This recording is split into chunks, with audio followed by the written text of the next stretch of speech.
Just in case 2011 was too long ago to remember, the Under-18 Premiership last season was taken out by Port Adelaide in a close-fought struggle at Football Park way back in October. At the other end of the table, the Panthers finished bottom with just 2 wins for the season. The only way is up down at Noarlunga.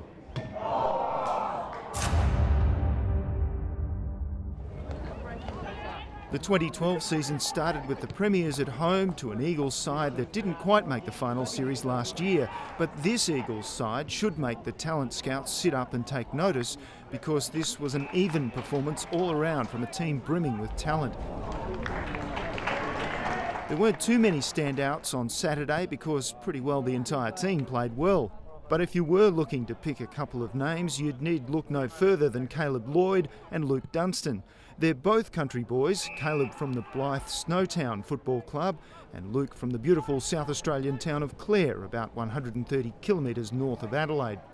Nearly all of Caleb's 13 kicks found their intended target, and every one of his 6 handballs met its mark, while Luke had a very similar success rate with 24 quality disposals over the weekend. Meanwhile, the goals were coming freely from the boot of James Batty from the Henley Shores Football Club. James kicked 5 on Saturday to stake an early claim to the top of the leading goalscorers table.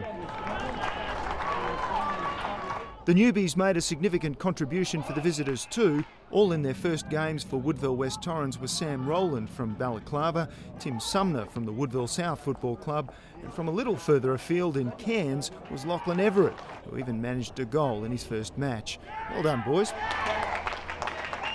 The Eagles fielded a largely country team for round 1. Only 5 of the squad of 21 were from the metropolitan area, with only 4 of the entire group likely to be affected by college football later this season. Shane Grimm's Eagles team looks like a force to be reckoned with this year. Watch this space.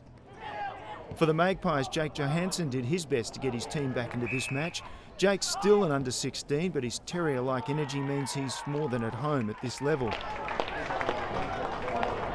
Alex Barnes is equally comfortable on the cricket pitch. The big man is struggling with back stress fractures from his cricket, but his work in the ruck was outstanding for Port, and Ben Sawford worked hard in the midfield, making the move from Waiala all the more worthwhile. 2011 Premiership player Luke Reynolds' goal in the final quarter was one of 3 unanswered goals for the home side in the dying stages of the match, but it was a little too late for the Magpies. Despite a final quarter resurgent from Port, the Eagles were comfortable winners in round 1 by 41 points at Alberton.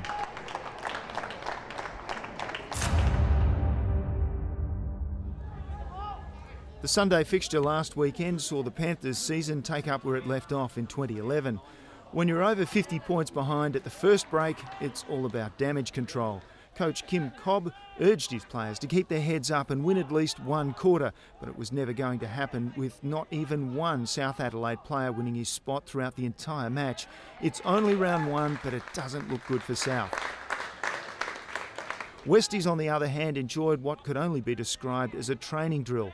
The Bloods team wasn't finalised until late the night before, with a couple of boys receiving the call up to the reserves. But it was a strong team on paper and an even stronger one on the field.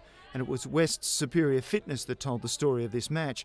Their run and endeavour unmatched by South, none more so than in the final quarter when the Panthers were mere spectators as the Bloods piled on 9 goals to 1.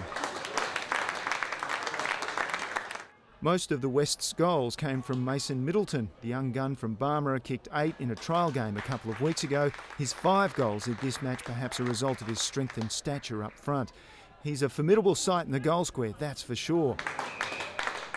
Best on ground for West was co-captain Oliver Johnson.